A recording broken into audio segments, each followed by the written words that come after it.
ఏది అయినా ఆచి చికెన్ మసాలా. వరంగల్ నగరంలోని పలు ప్రాంతాల్లో పెట్రోల్ బంకుల వద్ద వాహనాల రద్దీ తీవ్రంగా పెరిగింది. పెట్రోల్ కొరత ఏర్పడుతుందనే ప్రచారం నేపథ్యంలో వాహనదారులు పెద్ద సంఖ్యలో బంకుల వద్దకు చేరుకోవడంతో క్యూలు కనిపించాయి. పలు ప్రాంతాల్లో ఇదే పరిస్థితి నెలకొనడంతో ట్రాఫిక్ సమస్యలు తలెత్తుతున్నాయి.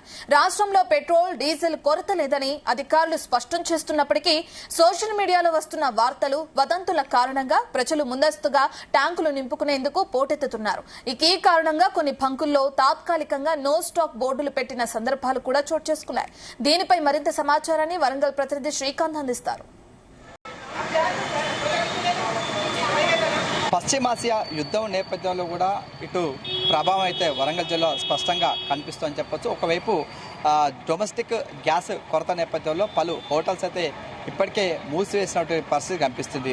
మరోవైపు ఇటు పెట్రోల్ డీజిల్ కొరత ఉందని చెప్పి వదంతులు వచ్చిన నేపథ్యంలో భారీ సంఖ్యలో ఇక్కడ వాహనదారులు చేరుకొని తమ వెంట వాటర్ క్యాన్లు వాటర్ సంబంధించిన బాటిల్స్ తీసుకొచ్చి నింపుకెళ్తున్నటువంటి పరిస్థితి కనిపిస్తుంది. ఉదయం నుంచి కూడా ఇదే సిచ్యువేషన్ కనిపిస్తుంది. వీరంతా కూడా వివిధ పెట్రోల్ బంకులకు వెళ్ళి వారి యొక్క వాహనాల్లో ఫుల్ ట్యాంక్ చేయించుకున్న సిచ్యువేషన్ కనిపిస్తుంది. మనం ఒకసారి వరంగల్ సంబంధించిన బంక్ వద్ద చూడవచ్చు. ఇవన్నీ కూడా భారీగా అయితే క్యూ కట్టినటువంటి సిచ్యువేషన్ కనిపిస్తుంది. వీరంతా కూడా వారికి సంబంధించిన వాహనాల్లో వారు పెట్రోల్ కొట్టించుకున్న సిచ్యువేషన్ కనిపిస్తుంది. ఈ నేపథ్యంలో ఎట్లా ఉందో తెలుసుకునే ప్రయత్నం మనతో పాటు కొంతమంది వాహనదారులు కూడా ఉన్నారు. వారు ఎట్లాంటి సిచ్యువేషన్ ఫేస్ చేస్తున్నారో తెలుసుకునే ప్రయత్నం చేద్దాం. వాళ్ళని అడిగి తెలుసుకుందాం. ఏంటన్నా ఎట్లా ఉందన్న ఇక్కడ పెట్రోల్ డీజిల్ కొరత ఉందంటున్నారు, ఎట్లా ఉంది ఇక్కడ? అంటే ఈ పశ్చిమాసియా ఏదైతే యుద్ధాలు జరుగుతున్నాయో యుద్ధాల నేపథ్యం అంతా కూడా భారతదేశం అంతా కూడా అన్నిట్లో ఇబ్బంది ఎదుర్కొన్నట్టు కనబడతా ఉంది. ఈ మధ్య కాలంలో హోటల్లో కూడా సిలిండర్ల సరఫరా లేకపోవడం వల్ల కూడా హోటల్లో కూడా మెను తగ్గియడము, కొన్ని హోటళ్ళు కూడా మూసివేయడం కూడా జరిగింది. కానీ ఇప్పుడు ఈ మధ్య కాలంలో ఇంతవరకు పెట్రోల్ డీజిల్ కొరత లేదనుకున్నాం, కానీ 2 రోజుల నుంచి పెట్రోల్ డీజిల్ కొరత కూడా బాగా ఉందనేది కూడా అంటుంది. ఎందుకంటే నిన్న లోక్సభలో కూడా ప్రధానమంత్రి నరేంద్ర మోడీ కూడా ప్రకటన చేసినారు. ఎందుకంటే గ్యాస్ కావచ్చు ఇవన్నీ కూడా కొద్దిగా కొరత ఉంది, అది వాస్తవమే అంటున్నారు. కానీ ఏదేమైనా ఈ డీజిల్ అనేది పెట్రోల్ అనేది లేకుంటే చాలా జనజీవనం స్తంభించిపోయే పరిస్థితి ఉంది. కాబట్టి కేంద్ర ప్రభుత్వం కూడా దీనికి ప్రత్యేకమైన చొరవ చూపించాలి. ఎందుకంటే ట్రంప్ కూడా ఒక 5 రోజులు యుద్ధాన్ని విరమించుకుంటామన్నట్టుగా చెప్పారు. కాబట్టి ప్రధానమంత్రి మోడీ కూడా ఫోన్ చేసిన సమాచారం ఉంది. కానీ మన కేంద్ర ప్రధాని కానీ అదే మిగతా అన్ని దేశాల అధ్యక్షులు కూడా ఈ యుద్ధ నివారణ చర్యలు చేపట్టి ఈ ప్రజలకు ఇబ్బంది లేకుండా చూసుకోవాలనేది ఆలోచన.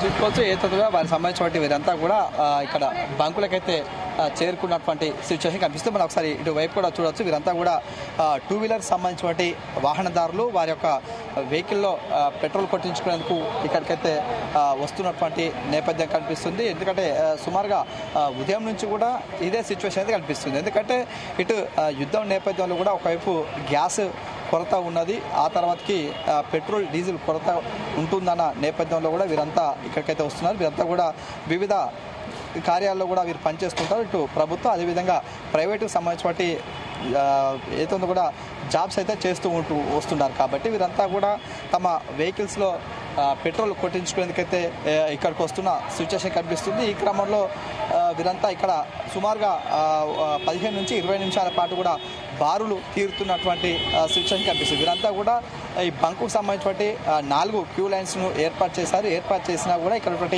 వాహనాల ఫ్లోటింగ్ అయితే ఎక్కువగా ఉంటుంది. మరోవైపు ఇటు ప్రత్యేకమైనటువంటి ఇటు కార్లకైతే ఇటు ఆటోలకు సంబంధించినటువంటి సిఎన్జి కొరత కూడా స్పష్టంగా కనిపిస్తున్నటువంటి సిచ్యువేషన్ అయితే మరోవైపు కనిపిస్తుంది. ఈ క్రమంలో ఇటు వీరంతా కూడా పెట్రోల్ కొట్టించుకునేందుకు డీజిల్ కొట్టించుకునేందుకు భారీ సంఖ్యలో ఇక్కడికైతే వాహనదారులు వస్తున్నారు. వచ్చినటువంటి నేపథ్యం అదేవిధంగా వారి వెంట కూడా కొరత ఉందన్న కొన్ని వదంతులు వస్తున్నటువంటి సిచ్యువేషన్ నేపథ్యంలో వీరంతా వారి వెంట క్యాన్లను కూడా తీసుకొచ్చి దాంట్లో కూడా నింపుకెళ్తున్నటువంటి సిచ్యువేషన్ కనిపిస్తుంది. సుమారుగా ఇక్కడ నుంచి 1/2 కిలోమీటర్ మేరగా పూర్తిగా వాహనం అయితే నిలిచిపోయినటువంటి సిచ్యువేషన్ కనిపిస్తుంది. మరోవైపు వీరంతా కూడా వచ్చిన వారిని వచ్చినట్టు వెంటనే కూడా వీరు పెట్రోల్ కొట్టిస్తున్నటువంటి సిచ్యువేషన్ కనిపిస్తుంది. ఈ క్రమంలో మరోవైపు ఇటు డీలర్లకు సంబంధించిన డీజిల్ పెట్రోల్ సంబంధించిన అసోసియేషన్ కూడా ఒకవైపు చెబుతుంది ఇందులో పెట్రోల్ డీజిల్ కొరత లేదు, ఇదంతా కూడా వదంతులు అని చెప్పి వారు ఒకవైపు కొట్టివేస్తున్న సిచ్యువేషన్ కనిపిస్తుంది. కానీ ఇక్కడ కొన్ని సోషల్ మీడియా అయితే మిగతా సంబంధించి వాటిలో కూడా కొన్ని దారుణంగా వ్యాప్తి చెందుతున్నటువంటి సిచ్యువేషన్ నేపథ్యంలో కూడా కొరత ఉందనే ఒక వార్త ప్రచారం జరుగుతున్న సిచ్యువేషన్ నేపథ్యంలో పెద్ద సంఖ్యలో ఇక్కడ వాహనదారులు అయితే ఇక్కడికి రావటం, అదేవిధంగా వారి వాహనాల్లో ఫుల్ ట్యాంకు చేయించుకొని వెళ్తున్నటువంటి సిచ్యువేషన్ కనిపిస్తుంది. మరోవైపు కొన్ని బంకులు మాత్రం నో స్టాక్స్ బోర్డు పెట్టినటువంటి సిచ్యువేషన్ నేపథ్యంలో కూడా తీవ్ర ఇబ్బందులు ఎదుర్కొన్నటువంటి సిచ్యువేషన్ కనిపిస్తుంది. కెమెరామెన్ వేణుతో శ్రీకాంత్, జీతం న్యూస్, వరంగల్.